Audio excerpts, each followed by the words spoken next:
Atenção! Começa agora uma teleaula de Física do ensino médio. Você vai assistir a teleaula de número 2. Bons estudos!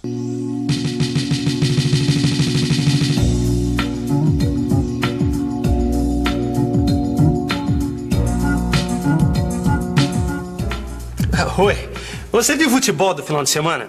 Tem torcedor reclamando da barreira até agora. Não, olha, foi um joguinho disputado. Eu vi pela televisão e estava lendo aqui na revista, vou te contar. O placar continuava 0-0.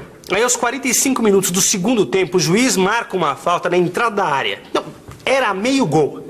Ele conta os 10 passos regulamentares. E aí começa aquela confusão de sempre. Barreira, avanço, batedor da falta reclama, o juiz dá cartão amarelo, mas não adianta.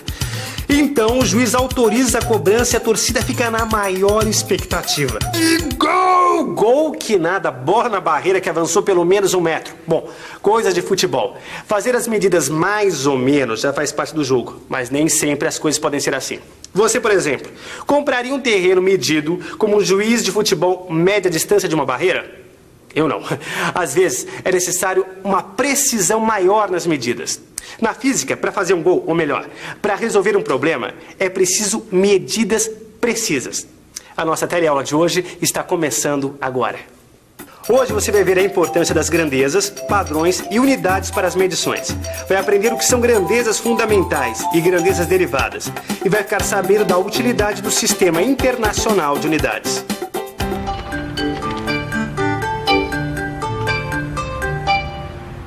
Oi, olha, eu não sou uma fanática por futebol, mas essa história de barreira vem bem a calhar. Você sabia que durante muito tempo as medidas de comprimento foram feitas da mesma maneira que o juiz mede a distância da barreira? É verdade, as pessoas usavam partes do corpo como instrumento de medida. Não, era um tal de dizer que o objeto tinha a largura de um dedo, o tamanho de um pé, de um palmo, de um braço. Olha, Maristela, eu achei um negócio que tem tudo a ver com esse assunto. Ó. Essa aqui é a Rosinha, ela é monitora aqui comigo. E como eu, ela é louca por física. O que você achou? Escuta só. A largura de um dedo, o tamanho de um palmo, pé ou braço, o comprimento de um passo foram utilizados como medidas de comprimento durante séculos por todos os povos da antiguidade. Na verdade, até hoje ainda é comum a gente ouvir dizer que uma mesa tem tantos palmos.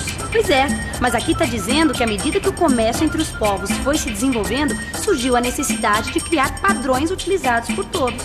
Mas não adianta nada criar padrões se você não tem como comparar um padrão com o outro. E para fazer comparações entre os padrões, é que criaram os instrumentos de medida.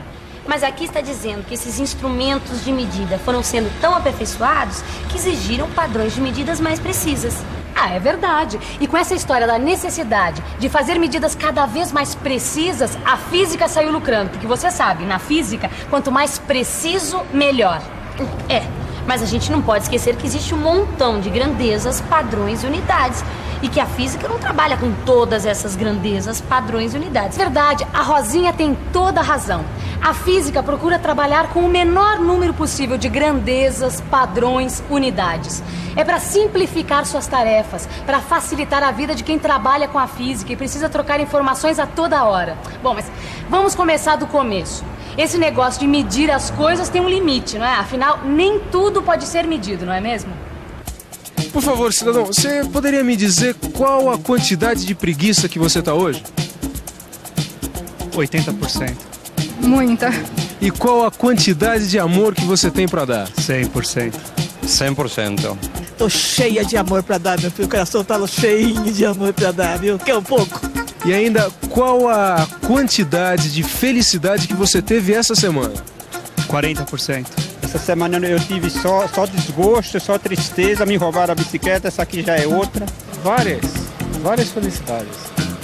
É claro que isso é uma brincadeira. A gente não pode medir a quantidade de preguiça de uma pessoa, o amor que ela tem para dar ou ainda a sua felicidade. Para os físicos, isso é impossível de se medir porque amor, preguiça e felicidade não são grandezas físicas. Grandeza física é tudo aquilo que pode ser medido e assim pode ser representado por um número e uma unidade. E voltando ao jogo de futebol, a gente encontra diversas grandezas físicas. Dá só uma olhada.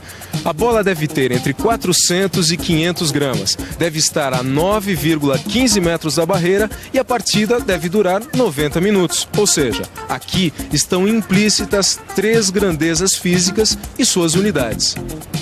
Bom, para não ficar nenhuma dúvida, vamos ver esses exemplos um por um. No caso da bola, a grandeza física é a massa e a unidade, o grama. No caso da posição da barreira em relação à bola, a grandeza física é a distância e a unidade, o metro. E por último, a duração do jogo. A grandeza física é o tempo e a unidade, o segundo. Massa, distância e tempo são exemplos de grandezas fundamentais. E essas grandezas fundamentais dão origem a outros tipos de grandeza, muito comuns no nosso dia a dia. Quer ver só? Nesses anúncios de apartamento para vender, uma das informações mais importantes é a área. A área é uma grandeza definida a partir da distância, que é uma grandeza fundamental. Uma das unidades de área é um metro quadrado, que vem do metro. Outro exemplo, um participante do rally percorreu 120 km de um dos trechos do percurso em 2 horas. Ou seja, sua velocidade média foi de 60 km por hora. A velocidade é definida a partir da distância e do tempo, 2 grandezas fundamentais. Sua unidade, nesse caso, é o quilômetro por hora. Por serem definidas a partir das grandezas fundamentais, elas são chamadas de grandezas derivadas. Grandezas derivadas e unidades derivadas. Bom, será que é isso? Ó, o metro quadrado deriva do metro. O quilômetro por hora deriva do metro e do segundo.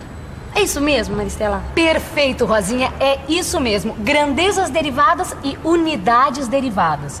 Mas veja bem, a gente usou a área e a velocidade apenas como exemplos. Tá cheio de grandezas derivadas por aí, como a força, a aceleração, a densidade e muito mais. Bom, mas vamos deixar isso para depois, para outras teleaulas, tá bom? Agora o importante é saber que existem grandezas fundamentais e grandezas derivadas. Ah, mas peraí. A gente acabou de dizer que para esse negócio de medidas funcionar de acordo, todo mundo precisa usar as mesmas grandezas, padrões e unidades. Senão não, né? Não dá para comparar. Mas é exatamente sobre isso que eu estava lendo aqui, Rosinha. Até algum tempo atrás, não existia um conjunto de unidades fundamentais que fosse reconhecido e adotado por todo mundo. Cada lugar media de um jeito e era uma complicação. Mas isso começou a mudar em 1948, quando esse conjunto começou a ser estabelecido. Em 1960, ele recebeu o nome de Sistema Internacional de Unidades, o famoso SI. E olha aqui estão as 7 grandezas fundamentais determinadas pelo Sistema Internacional de Unidades, o SI. Delas é que derivam todas as outras. Lê aqui pra gente. Então vamos lá. As 7 grandezas fundamentais estabelecidas pelo SI são comprimento, massa, tempo, corrente elétrica, temperatura, quantidade de matéria, intensidade luminosa. Você já sabe, mas é bom reforçar 3 unidades fundamentais do SI. O padrão de comprimento é o metro e o seu símbolo é o M minúsculo. O padrão de massa é o quilograma, símbolo KG minúsculos. E o padrão de tempo é o segundo, cujo símbolo é o S, também minúsculo. Agora, com essas unidades fundamentais, dá para deduzir algumas derivadas, não dá? Vamos pensar um pouco. Peraí, deixa eu ver. Unidades derivadas do SI. Ah, já sei. A área é uma grandeza derivada. Sua unidade é o metro quadrado, simbolizado pela letra M elevada ao quadrado. Então o volume também é metro cúbico, M elevado ao cubo. Ah, a velocidade. Unidade, metro por segundo. E símbolo, M/S. É claro que tem muitas outras, mas para começar, 3 já está muito bom. Eu estava lendo uma reportagem traduzida do inglês que fala sobre milhas, jardas, pés, polegadas, que são algumas unidades práticas que ainda são usadas em alguns países. Só que essas unidades não fazem parte do sistema internacional. Aqui mesmo no Brasil, muitas vezes a gente ouve falar em arrobas, alqueires, que também são unidades que não fazem parte do SI. Agora, só que essas unidades, ó, estão tomando chá de sumiço. Elas vão desaparecer. Mas se você quiser saber a relação dessas unidades com as unidades do SI, tem um quadro no seu livro de estudos. Isso tem tudo a ver com o que a gente vai estudar agora. Calma que eu explico. A gente já falou de grandezas, de padrões e de unidades. E viu que uma grandeza física pode ser representada por um número e uma unidade. Pois então, chegou a hora da gente falar dos números e seus algarismos significativos. Dá só uma olhada. Imagina que o diâmetro desse lápis foi medido 3 vezes e chegou-se aos seguintes resultados: 7 milímetros, 7,1 milímetros e 7,15 milímetros. Qual desses resultados será o correto? O que você acha, hein, Rosinha? Ah, eu não sei não, mas eu acho que todas podem estar corretas, hein? Todas, pois sabe que a Rosinha tem razão. Todas as medidas podem estar certas. Isso porque a medida depende do instrumento de medida usado. Vamos ver, se o diâmetro do lápis for medido com uma régua comum, que é graduada em centímetros e milímetros, dificilmente o resultado vai ser expresso em mais de 2 algarismos. Nesse caso, 7 milímetros parece uma resposta adequada. Já se a medida for feita usando um paquímetro ou um micrômetro, o número de algarismos significativos pode chegar a 3 tranquilamente. Olha, 7,34 milímetros, por exemplo. Os dois são instrumentos de medida bastante precisos. Mas para você ver como esse negócio de medição depende de várias coisas, eu e a Rosinha resolvemos fazer uma experiência. Medimos o mesmo lápis com o mesmo paquímetro e olha só o que aconteceu. A Rosinha obteve como resultado 7,34 milímetros e eu 7,37. Você pode ver que a gente tem certeza do 7 e do 3. Já o terceiro algarismo é um algarismo duvidoso. Mas atenção, todos os algarismos obtidos numa medição são algarismos significativos, incluindo esse que é duvidoso. E para chegar a um acordo, eu e a Rosinha decidimos fazer uma média aritmética com os resultados. É só somar os 2 resultados e dividir por 2. Resultado: 7,355 milímetros. Ora, mas se a gente só tinha certeza de 2 algarismos, não tem sentido expressar o número com 4. É por isso que nesse caso, Rosinha, nós devemos desprezar o último algarismo da média, o 5. Só que aqui nós temos uma regrinha. Quando o algarismo desprezado é maior ou igual a 5, nós devemos acrescentar 1 ao último algarismo. Assim, a nossa medida vai ficar igual a 7,36 milímetros. Entendeu? Que tal a gente fazer mais medidas do lápis? Ótima ideia! Quanto mais medidas forem feitas, melhor será a média que representará o valor do diâmetro do lápis. Bom, e já que o assunto é precisão, é melhor a gente partir para a revisão, para que tudo que foi estudado hoje fique bem preciso na sua cabeça. E atenção, se liga aí, que é hora da revisão. Na teleaula de hoje, você viu que existem situações em que as grandezas podem ser medidas com maior ou com menor precisão. Aprendeu que durante muito tempo, a medição foi feita usando como referência partes do corpo humano.